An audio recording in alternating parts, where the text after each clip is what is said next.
Peace and blessings to the 12 tribes of Israel. Today I'm going to deal with a topic called what is Passover. So if you are an Israelite and you follow the Israelite traditions or Israelite camps, churches, full stop, you would know that a few of the Israelite churches that follow the tradition of Moses, they would have you would have seen their Passover ceremonies, their Passover services, whatever, right? Celebration feasts, right? You would have seen them. Now,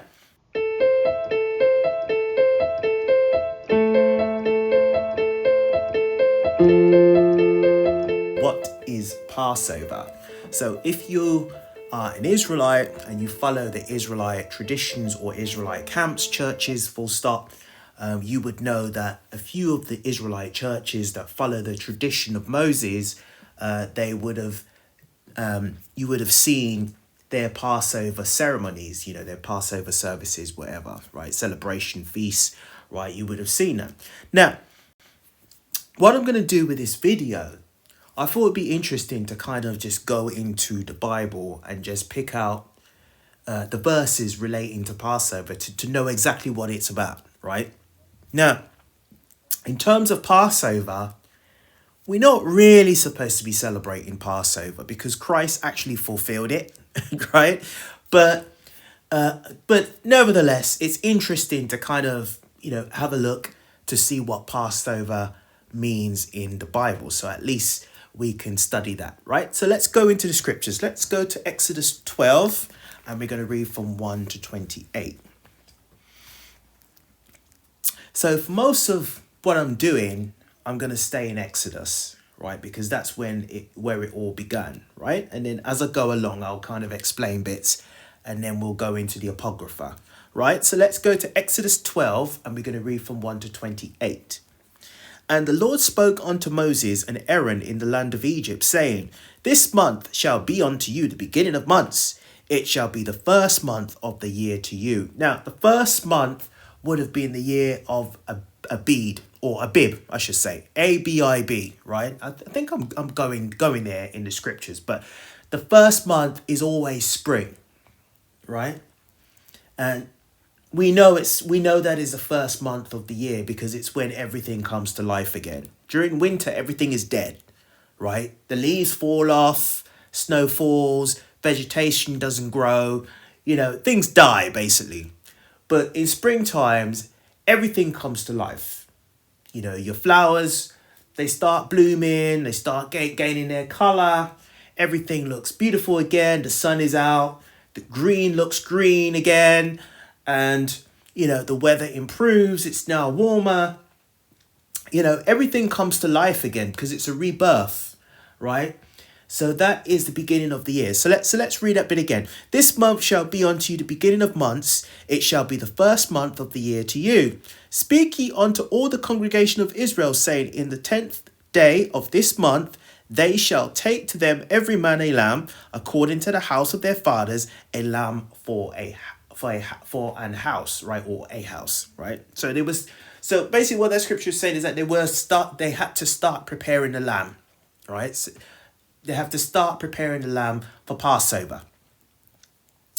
And if the household did too little for the lamb, let him and his neighbour next unto his house take it according to the number of the souls.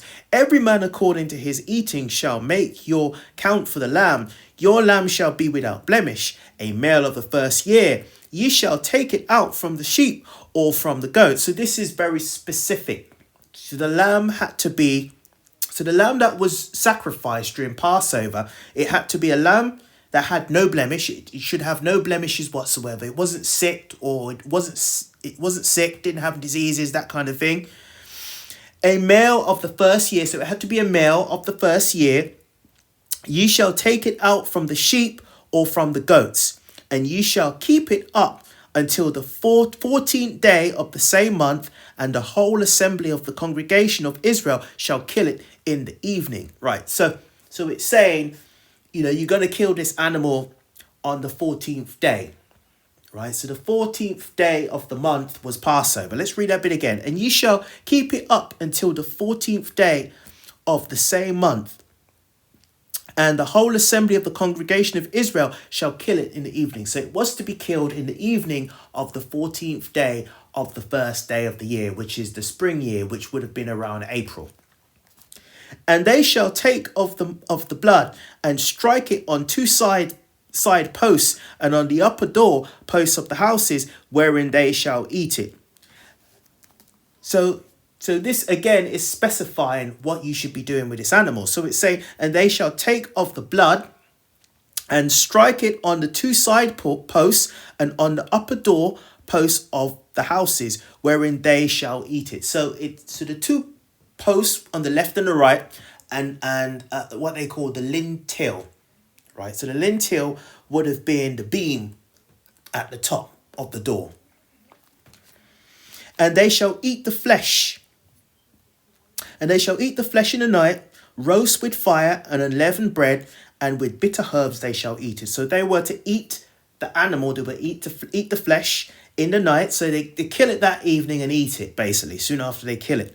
Roast it with fire and unleavened bread, and with bitter herbs they shall eat it. So you eat it with unleavened bread that doesn't have leaven in it, and bitter herbs.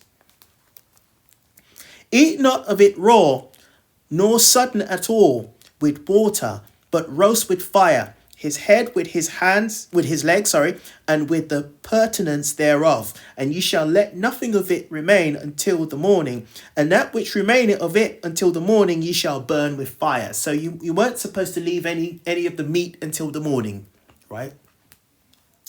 And thus shall ye eat it with your loins girded, your shoes on your feet, and your staff in your hand, and ye shall eat it in haste. It is the Lord's Passover. So this is what Passover in terms of the animal. This is what you were supposed to do. So it says, and this you shall eat it with your loins girded. So you're supposed to have that gird around your loins. Your shoes on your feet. So you should have shoes on your feet, and your staff in your hand. So you had to have your staff in your hand. So if you're an Israelite man, you had to have your staff in your hand. And you shall eat it in haste. You shall eat it in haste. It is the Lord's Passover. So you see, you're supposed to eat it, eat it because it's the Lord's Passover. So that was what was supposed to be done during Passover. So let's continue. So we're reading right up until 28. So what we'll do is speed up a little bit. For I will pass through the land of Egypt this night, and will smite all the firstborn in the land of Egypt, both man and beast, and against all the gods of Egypt I will execute judgment. I am the Lord, and the blood shall be to you for a token upon the houses where you are. And when I see the blood, I will pass over it. I will pass over you, and the plague shall not be upon you to destroy you when I smite the land of Egypt. Right, so this blood was meant to deter the plagues, or to stop the plagues from coming to affect you, to deter you, right? And this day shall it be unto you for a memorial, and you shall keep it a feast to the Lord throughout your generations. You shall keep it a feast for an ordinance forever. Now, this is what a lot of Israelite camps argue. They say, oh, well, it's supposed to be forever, so you have to keep the Lord's Passover because it's forever, right? But let's continue. 7 days shall ye eat unleavened bread. So this is a 7-day festival.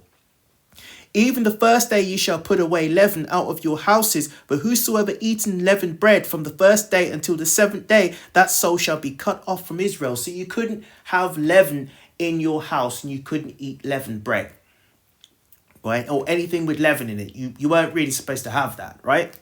And in the first day there shall be a holy convocation, and in the 7th day there shall be a holy convocation to you. No manner of work shall be done in them, save that which every man must eat, that only may be done of you. So let's read 16 again. And in the first day there shall be a holy convocation, and in the 7th day there shall be a holy convocation. No, not an easy word to say. To you, no manner of work shall be done in them, save that they say which every man might eat, that it only may be done of you. And ye shall observe the feast of unleavened bread, for in this self-same day have I brought your enemies out of the land of Egypt. Therefore shall ye observe this day in your generations by ordinance forever. In the first month, on the 14th day of the month, at evening ye shall eat unleavened bread until 21st day of the month at evening. right? So that's 7 days from the 14th. 7 days shall 7 days 7 days shall there be no leaven found in your houses. So for 7 days you weren't supposed to have leaven in your houses.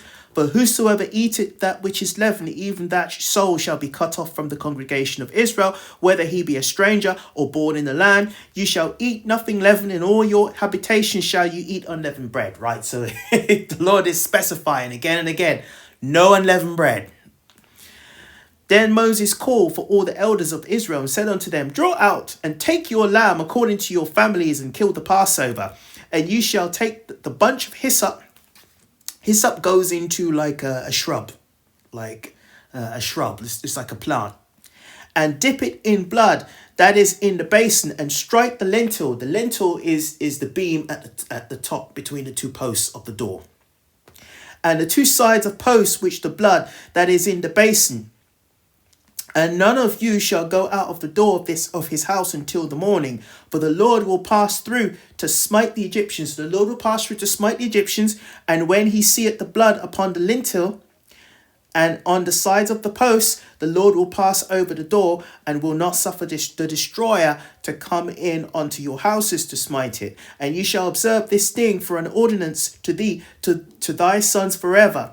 And it shall come to pass when you be come to the land which the Lord will give you, according to he hath promised, that ye shall keep this service. And it shall come to pass when your children shall say unto you, what mean ye by this service? That ye shall say, it is the sacrifice of the Lord's Passover, who passed over the houses of the children of Israel in Egypt, when he smote the Egyptians and delivered our houses, and the people bowed the head and worshipped. And the children of Israel went away and did as the Lord had commanded Moses and Aaron, so did they. So the point of the Passover is so that it shall say it is a sacrifice of the Lord's Passover, who passed over the houses of the children of Israel in Egypt, when he smote the Egyptians and delivered our houses, and the people bowed the head and worshipped. So basically, it was when Israel was in Egypt and the Lord was passing over their houses to smite the Egyptians. So it's the Most High was protecting Israel, but he was protecting Israel against the Egyptians, right? So once you keep the Passover, the Feast of Unleavened Bread, and the Passover, your obedience to the Most High, and the Most High will protect you. So that's what that's going into, right? So let's read Exodus 11, and we're going to read from 1 to 10. So it's going to go back to Exodus 11 and read from 1 to 10, and then we'll go back to 12. And the Lord said unto Moses, yet will I bring one plague more upon Pharaoh and upon Egypt. Afterwards he will let you go hence. When he shall let you go, he shall surely thrust you out hence altogether. Speak now in the ears of the people, and let every man borrow of his neighbour, and every woman of her neighbour, jewels of silver and jewels of gold. And the Lord gave the people favour in the sight of the Egyptians, right? So when we're in Egypt, and the Lord was trying to put the spirit on Pharaoh to let Israel go. Moreover, the man Moses was very great in the land of Egypt, in the sight of Pharaoh's servants, and in the sight of the people. So let's read 3 again. And the Lord gave the people favour in the sight of the Egyptians. Moreover, then Moses was very great in the land of Egypt, in the sight of Pharaoh's servants, and in the sight of the people. And Moses said, thus said the Lord, about midnight will I go out into the midst of Egypt, and all the firstborn in the land of Egypt shall die, from the firstborn of Pharaoh that sitteth upon his throne, even unto the firstborn of the maidservant that is behind the mill, and all firstborns of beasts. And there shall be a great cry throughout all the land of Egypt, such as there was none like it, nor shall it be like any more. But against any of the children of Israel shall not a dog move his tongue against man or beast, that ye may know that the Lord put a difference between the Egyptians and Israel, because the Most High, there was he put a separation between Egypt and Israel. There are two separate nations anyway, right? One is Mazrim and the other is Israel. They're two separate nations of people, but the Lord was making a point there, saying he's separating Israel from the Egyptian people, from the Egyptian customs and the Egyptian people, right? Now, so this was plagues that he was given to Egypt, right? So it was various plagues that he was given to Egypt to let his people go. And he raised up Moses as a mediator, as a leader of Israel, and a mediator between him and the people, so that Moses can speak to the Pharaoh, so that the Pharaoh can let Israel go. But the Pharaoh didn't want to let Israel go, right? But let's read on to Exodus 12. So we're going to do Exodus 12, and we're going to read from 29 to 36. We're going to continue from where we left off. And it came to pass that at midnight the Lord smote all the firstborn in the land of Egypt, from the firstborn of Pharaoh that sat on his throne unto the firstborn of the captive that was in the dungeon, and all the firstborn of cattle. And the Pharaoh rose up in the night, he and his servants and all the Egyptians, and there was a great cry in Egypt, for there was not a house where there was not one dead. And he called for Moses and Aaron by night, and said, Rise up and get you forth from among my people, both ye and the children of Israel, and go and serve the Lord, as ye have said. Also take your flocks and your herds, as ye have said, and be gone and bless me also. So let's go back to 29 again.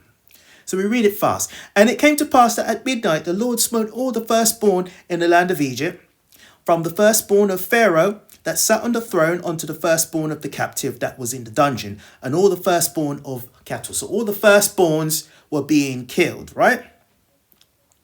And Pharaoh rose up in the night, he and all his servants and all the Egyptians, and there was a great cry in Egypt, for there was not a house where there was not one dead, right? So the Most High put that plague on Egypt, right? And he called for Moses and Aaron by night. So the Pharaoh now is calling for Moses and Aaron, and said, Rise up and get you forth from among my people, both ye and the children of Israel, and go and serve the Lord, as ye have said.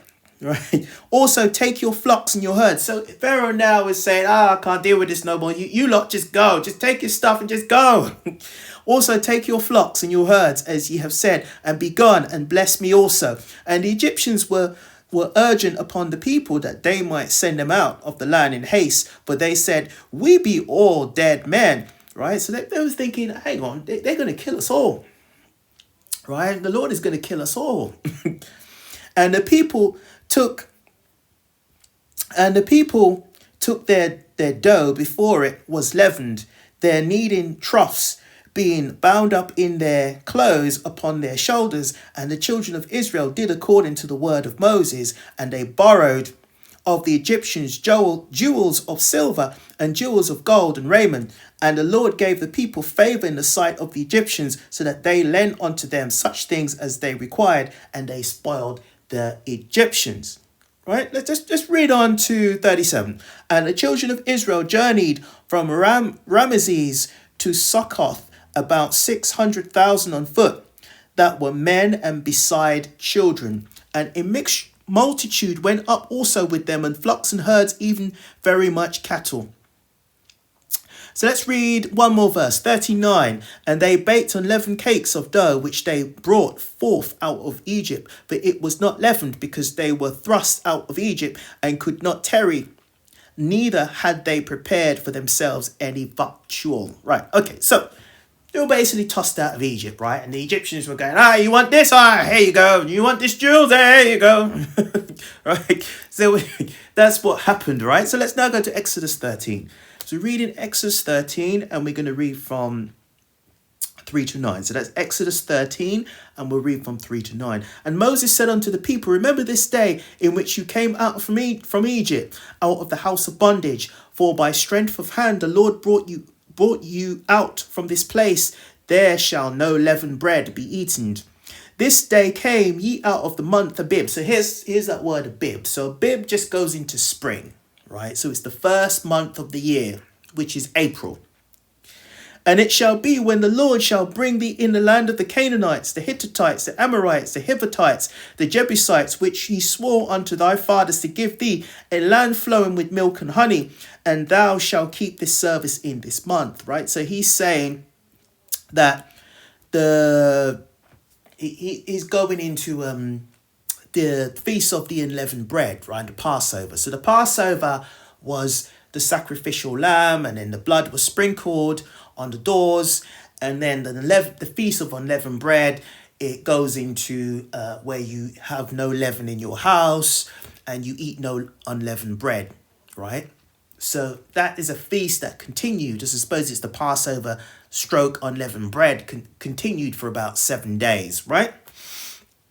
So let's read from 4. This day came out of the month Abib, and it shall be when the Lord shall bring thee into the land of the Canaanites, Hattites, the Amorites, and the Hevitites, and the Jebusites, which he swore unto thy fathers to give thee, a land flowing with milk and honey, which thou shalt keep this service in this month. So this is going into the land that was promised to Abraham, which is Israel, the land of Israel, or Zion, whatever you want to call it. 7 days thou shalt eat unleavened bread, and the 7th day shall be a feast to the Lord. Right, so on the 7th day you're going to have a feast to the Lord. Unleavened bread shall be eaten 7 days, and there shall no leavened bread be seen with thou, neither shall thou be leaven seen with thee in all thy quarters. And thou shalt show thy son in that day, saying, This is done because of that which the Lord did unto me when I came forth out of Egypt. Right, so let's go on to 9. And it shall be for a sign unto thee upon thine hand, and from the memorial between thine eyes, that the Lord's law may be in thy mouth. For with a strong hand hath the Lord brought thee out of Egypt. So the Lord brought Israel out of Egypt, and then he stamped his authority on Israel with his law, right? So that was one of the laws, that he stamped on Israel, right? He gave Israel, because he said it was to be done, forever, basically, right? So let's now go to the 14th, Exodus 14. So we're reading Exodus 14, and we're going to read from 8 to 13. And the Lord hardened the heart of Pharaoh, king of Egypt, and he pursued after the children of Israel. And the children of Israel went out with a high hand. But the Egyptians pursued after them. All the horses and chariots of Pharaoh and his horsemen and his army overtook them encamping by the sea beside Heroth before Baal's Zaphon. And when Pharaoh drew nigh, the children of Israel lifted up their eyes, and behold, the Egyptians marched after them, and they were sore afraid. And the children of Israel cried unto the Lord, and they said unto Moses, because there were no graves in Egypt, hast thou taken us away to die in wilderness? Wherefore hast thou dealt thus with us, to carry us forth out of Egypt? Is not this the word that we did tell thee in Egypt, saying, Let us alone, that we may serve the Egyptians? But it had been better for us to serve the Egyptians than we should die in the wilderness. So people were murmuring, as people do, right? As Israel does, moaning and murmuring.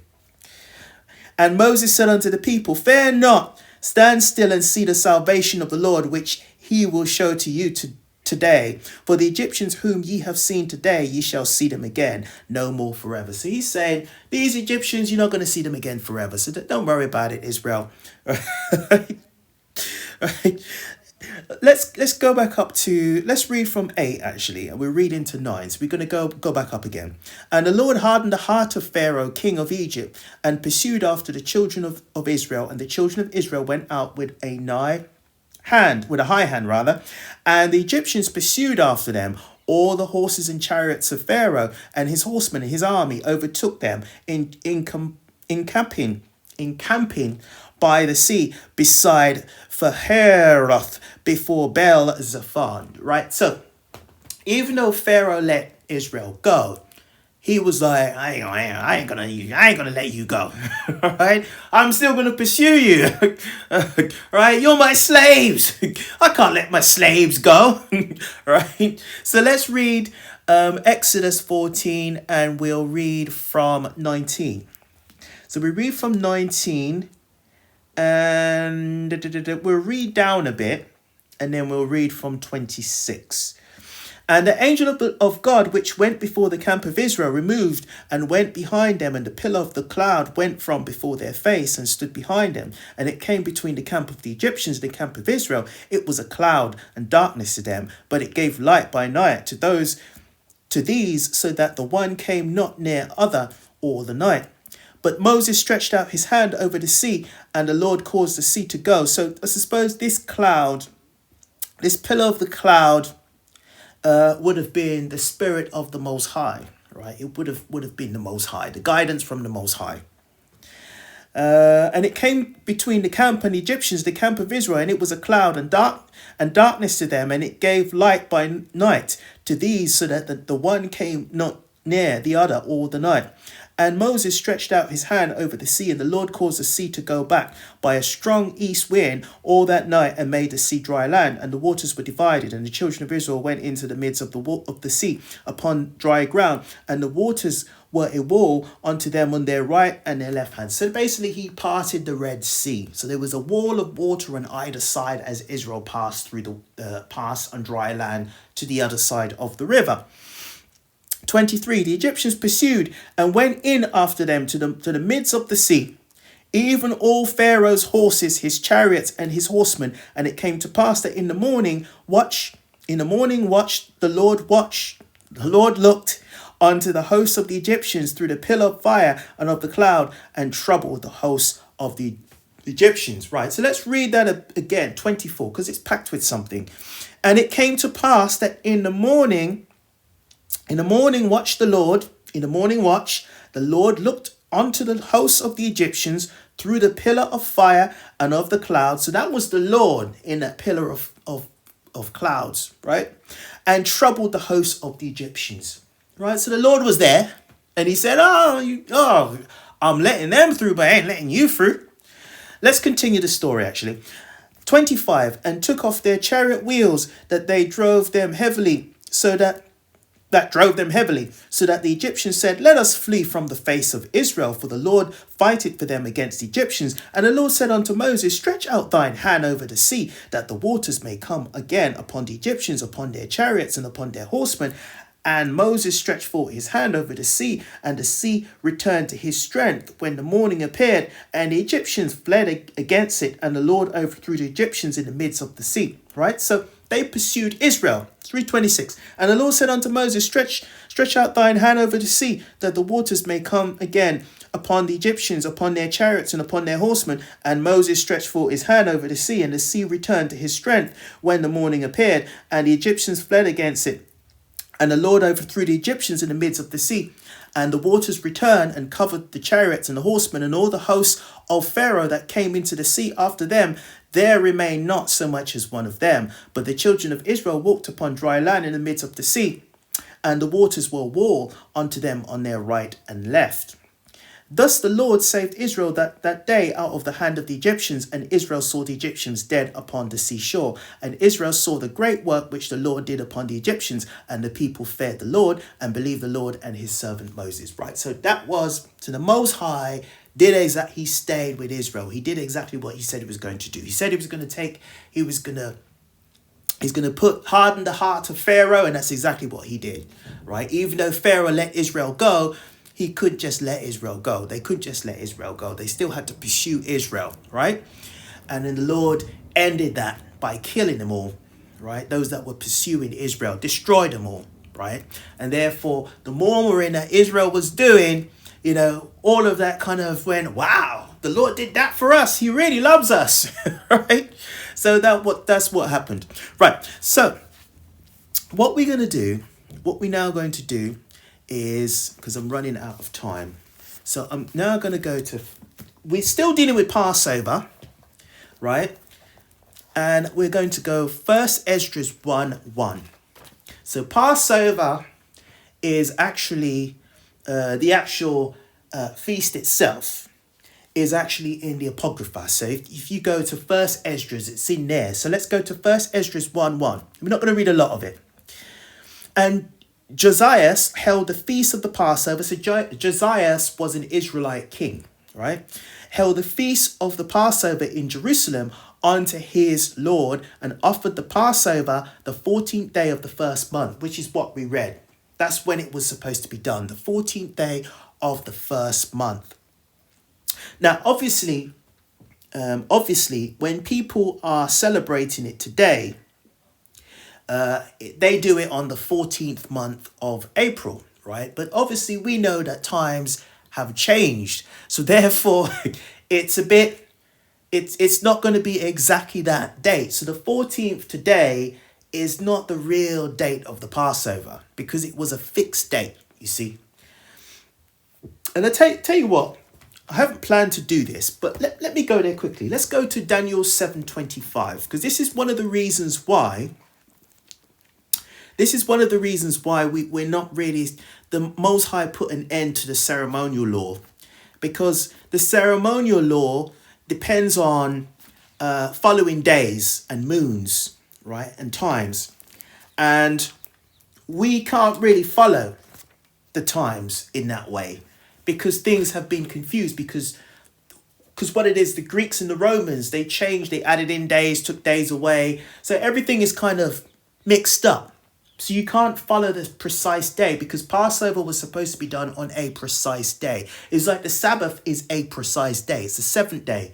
But nobody knows which day is specifically the seventh day, because they've added days, took days away. All sorts of crazy things have happened. So therefore, the calendar and the times have been tampered with. So let's go to Matthew 25.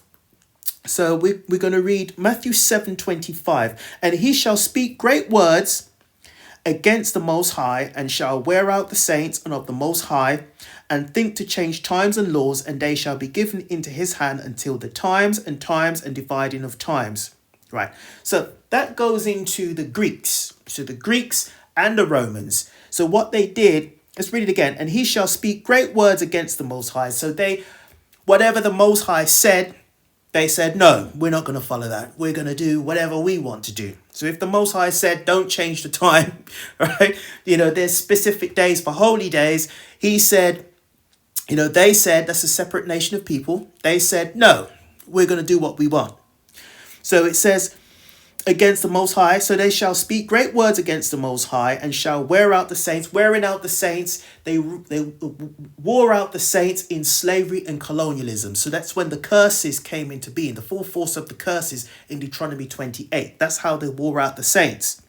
So shall wear out the saints of the Most High, and think to change times and laws. So times and laws were changed. So whereby there was 360 days, it was changed to 365. Then it was changed to 366 in a leap year. And then certain months, there's, days taken away, days added. So all that stuff has been happening over the years, over the centuries, right? And also you got, during springtime, the clock goes forward, and during fall time, it falls back. You lose an hour. So clocks have been changed, switched around. So you don't know which day is precisely which day, right? So let's read on.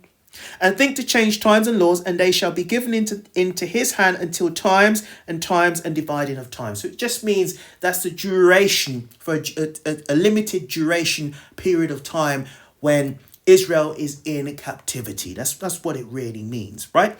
So let's go back to Esdras. So we're going to quickly go to Esdras, and we're going to read Esdras 1:1 again. And Josiah held the feast of the Passover in Jerusalem unto his Lord, and offered the Passover the 14th day of the first month. So it's always the 14th day of the first month. That would be in spring, right? The beginning of the year.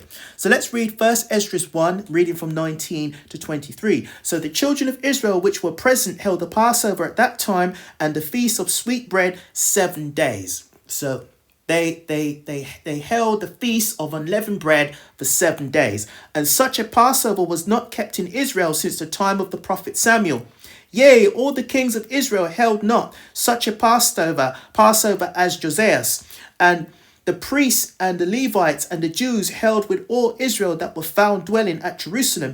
In the 18th year of the reign of Josiah was his Passover kept. And the works of Josiah was upright before the Lord, with an heart full of godliness. Right, so this was the Passover back in that time under the Old Testament, the old contract, right?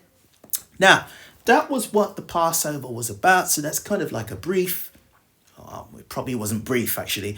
But, that was what the Passover was about. Now, obviously, we can't follow the Passover today because we're under the new covenant. But I'm going to do another video to kind of explain it a bit more, right? So for now, I'm going to say shalom. I hope you were edified. Brothers and sisters, shalom.